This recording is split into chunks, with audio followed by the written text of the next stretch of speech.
Hello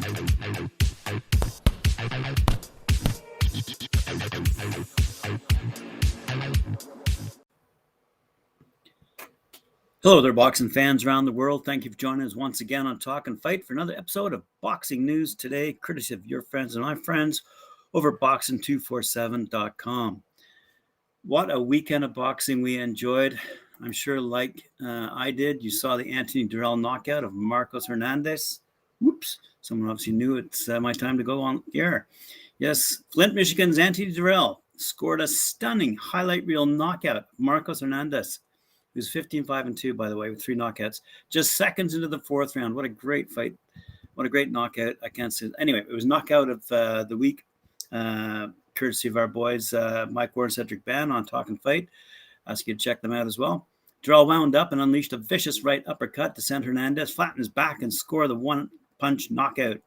Hernandez beat the 10 count, but referee Celestino Ruiz called off the fight when the clearly injured and wobbly fighter rose to his feet. Said Durrell, "It was a spectacular knockout. It was a punch we were working on. It wasn't that wide. I used to use that punch way back when. I came up with a shot and he never saw it coming. My brother, Andre, was yelling at me and I said, I got it. I saw it and I had to take advantage of it.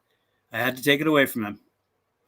Durrell, the former super middleweight title holder, successfully rebounded from a disappointing draw against Kyrone Davis in February and did so stylishly. The 37-year-old even capped off the knockout with a celebratory backflip. Prior to that pivotal punch, Hernandez held a slight 46-40 edge and punches landed. "I expected to stop him. I did," continued Durrell, who was trained, by the way, by Sugar Hill Stewart. "I thought I was going to catch him with the right hand over the top, honestly. I knew he thought I was going to throw that, so I just came up with the uppercut.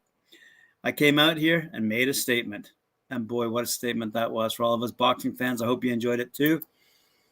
On that same evening, we saw Saul Canelo Alvarez defeat Caleb Plant. Saul Canelo Alvarez, boxing's biggest superstar and consensus #1 pound-for-pound fighter, made history by becoming the first undisputed super middleweight world champion when he stopped IBF champion Caleb Plant Saturday night live on Showtime pay-per-view in front of 16,586 screaming fans at the sold-out MGM Grand Garden Arena in Las Vegas. "It hasn't been easy to get to this point, but with your support, my family, and my team, we've gotten really far," Alvarez told Jim Gray through a translator following his historic victory. "This is for everybody, especially for Mexico. This is another one for our team. We did it tonight."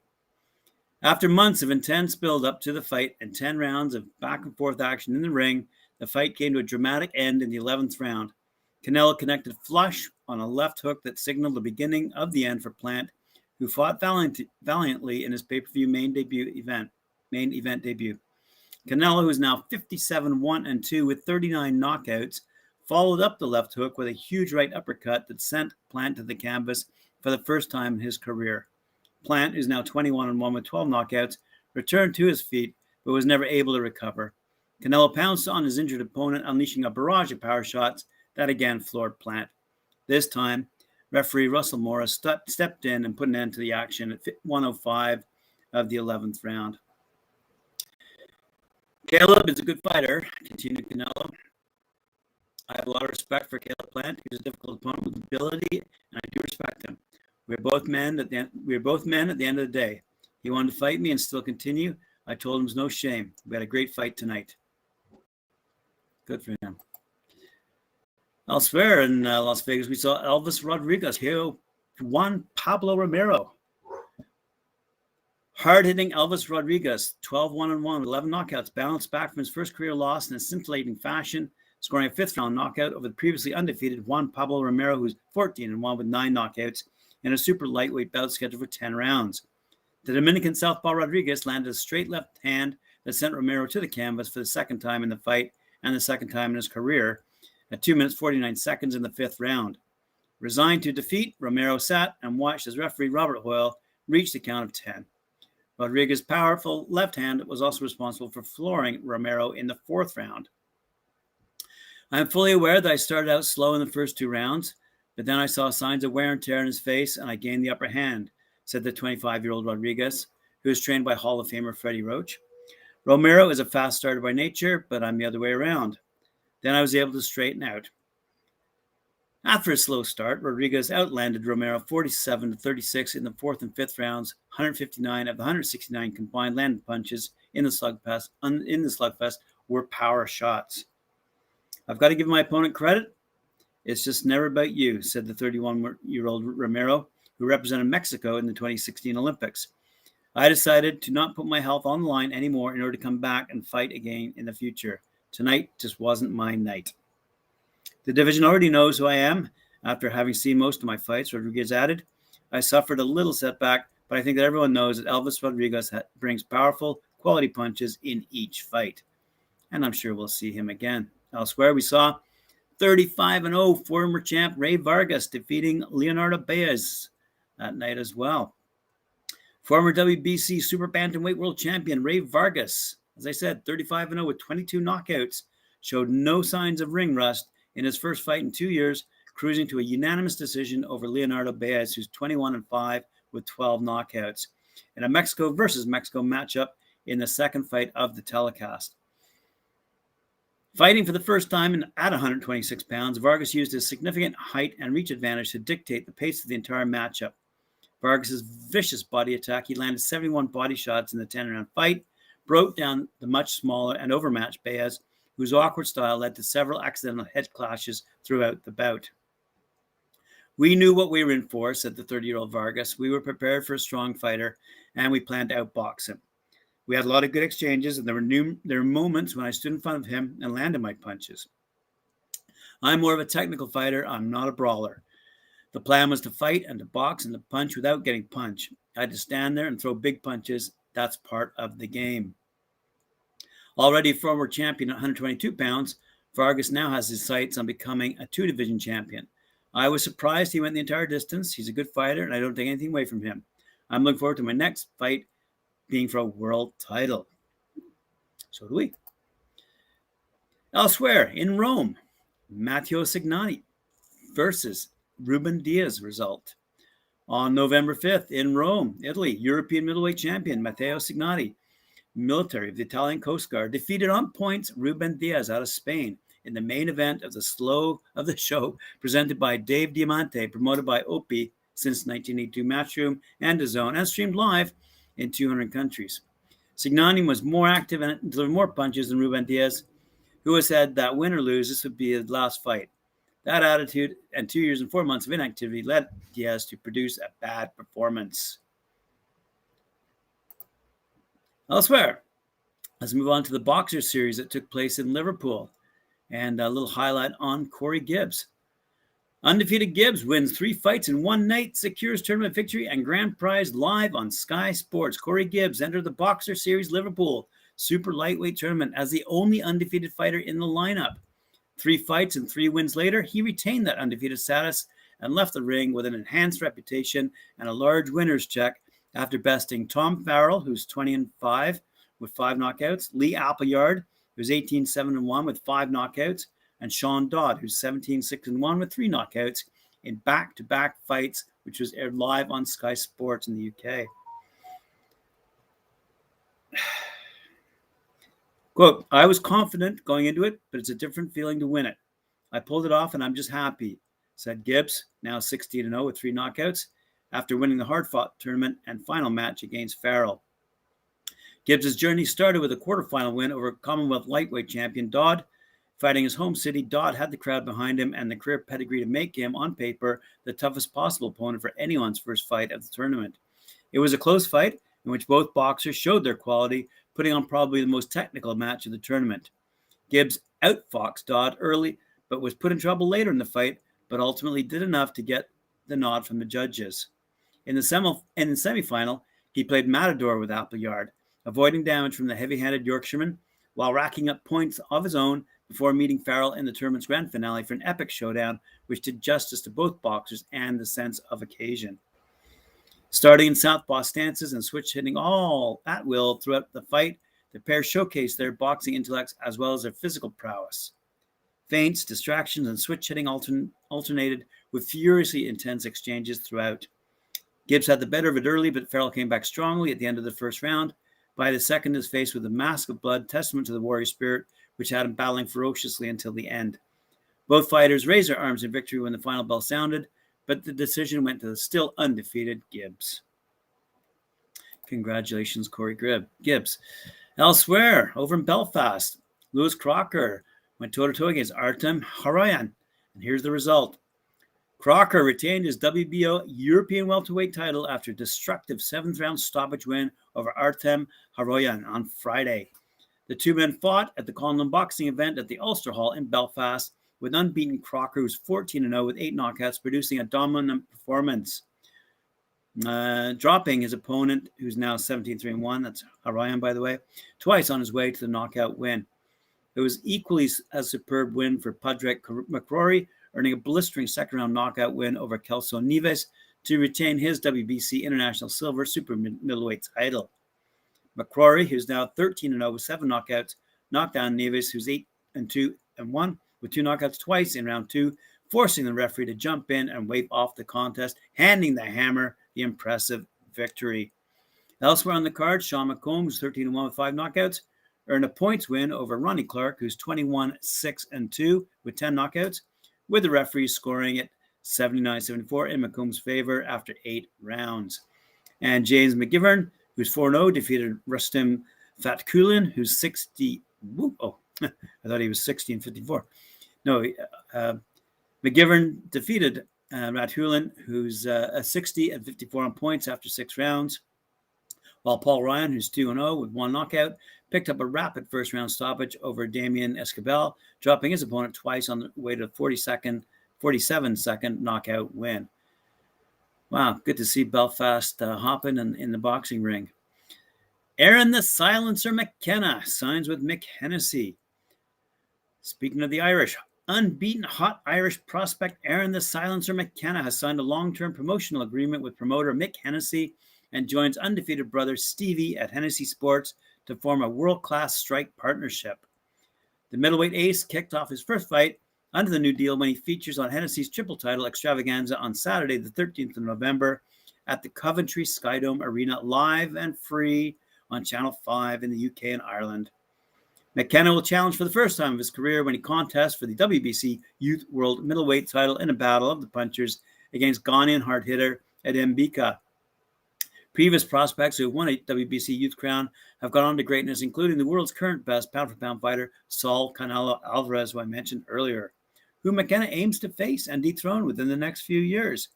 This story adds. Remember to get the full story over at boxing247.com.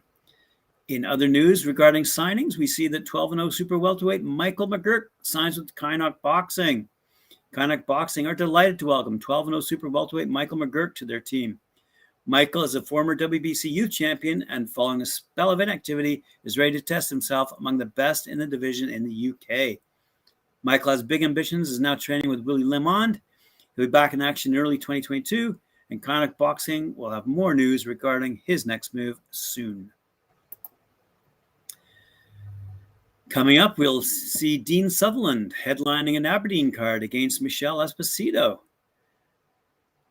In a few days' time, headliner Dean Sutherland set tongues wagging last time he was on Fight Zone with a standout stoppage win and is looking for more of the same when he tops the bill in his home city's Aberdeen Beach Ballroom on Friday, November 12th. That will be on Fight Zone. Want to know Bradley Thompson returns to the ring this Sunday in Walsall, England.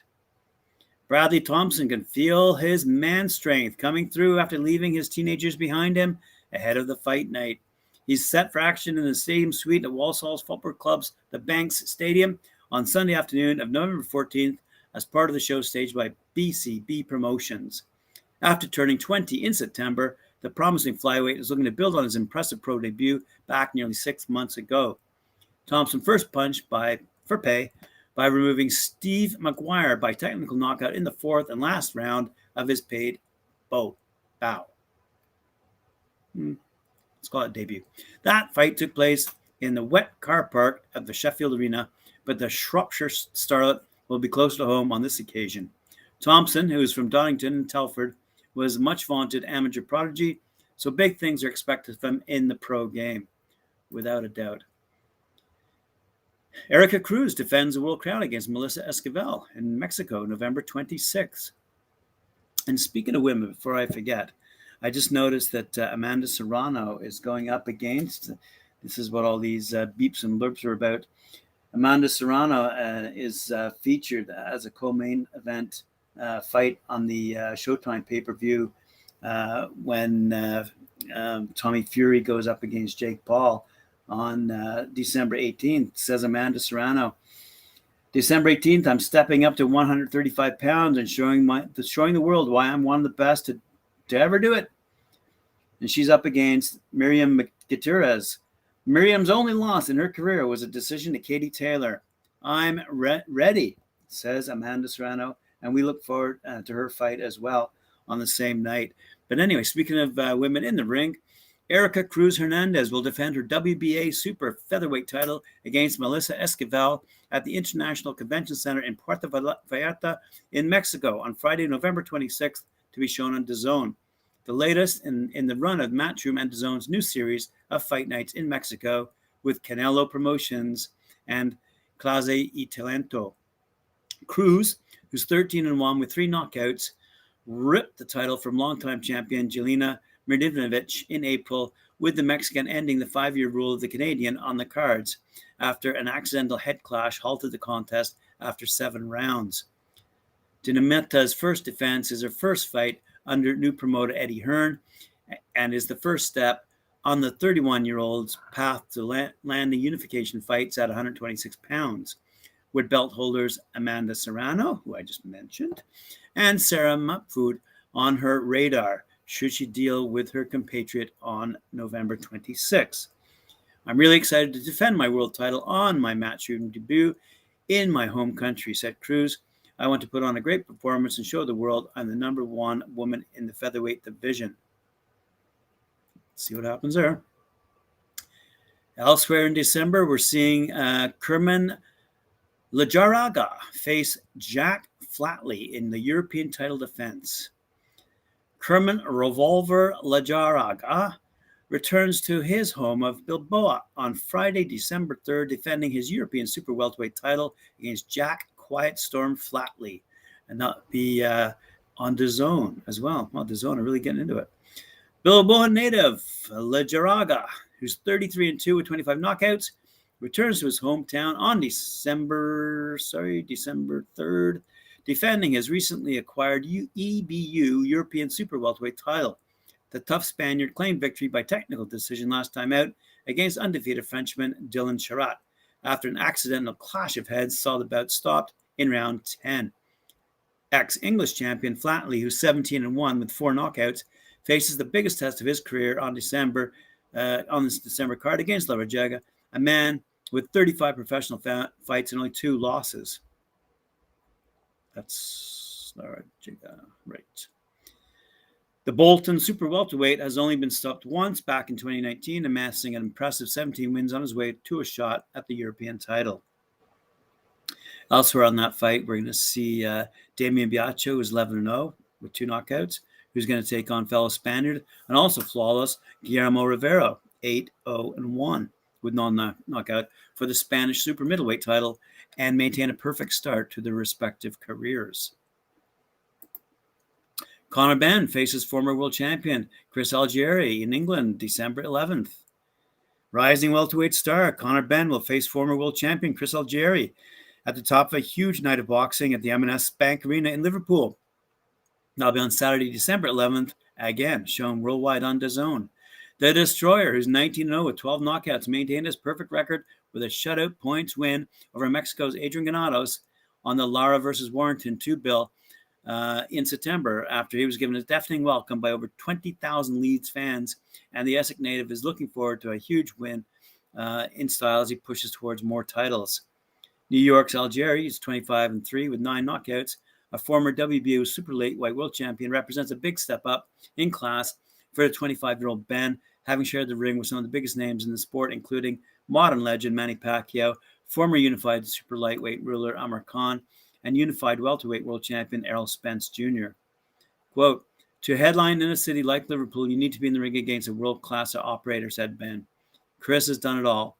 A former world champion and exactly the opponent I need to gain experience from, without a doubt. Good luck to him. Nice fight. Elsewhere, we see that in the final story of the day, the 6 finalists made weight for the finals of the AIBA World Boxing Championships, as currently being held over in Serbia. Those finalists in the 6 weight categories will compete, I believe, yesterday for the gold medals. I'll probably have those results in tomorrow's episode. Over in Belgrade, Serbia. Let's see, in the 51 kilogram division, Roscoe Hill out of USA is going up against Sakan Bibasnov out of Kazakhstan. In the 57 kilogram weight class, we see Jamal Harvey, again out of USA, going up against Serek Timirhashnov out of Kazakhstan again. In the 63.5 kilogram weight class, we see Karim Ujman out of Turkey go up against Andy Cruz Gomez out of Uzbekistan. In the 71 kilogram class, we see Vadim Musiev out of Russia facing Yurili Zakhariev out of Ukraine. In the 80 kilogram class, we see Alkaisi Alfuri out of Bulgaria going up against Robbie Gonzalez out of USA. And finally, in the 92 kilogram category, Julio La Cruz Pereza out of Cuba is going toe-to-toe against Aziz Muhadin out of Italy. And there you go, sports fans. All the boxing news fit to print. I hope you enjoyed it. Remember to like, share, subscribe, and hit that notification bell and see what's coming up next. Thank you very much. We'll see you tomorrow.